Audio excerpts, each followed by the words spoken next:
পুলিশের সাথেই নাকি ওরা আধা ঘন্টা ধরে মারামারি করতেছে। মানুষেরও ভোগান্তি, আমাদেরও ভোগান্তি। সমস্যা হলো আমরা হলাম অনার্সের, আর ওরা হলো ঢাকা কলেজ ইন্টার আর আইডিয়ালের ইন্টারের সাথে মারামারিটা লাগছে।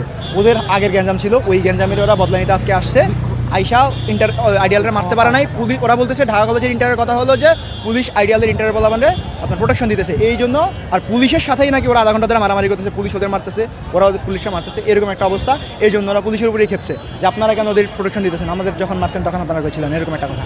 আমাদের একটা মিটিং ছিল, মিটিংয়ে আসতেছিলাম, বাট আর এসেই দেখি যে ইন্টারদের সাথে পুলিশের সংঘর্ষ দেখতে পাচ্ছি, আর কারো কিছু দেখতে পাচ্ছেন। বাট আমাদের জন্য পরিস্থিতির মোকাবেলা করার জন্য যথেষ্ট চেষ্টা করে যাচ্ছি।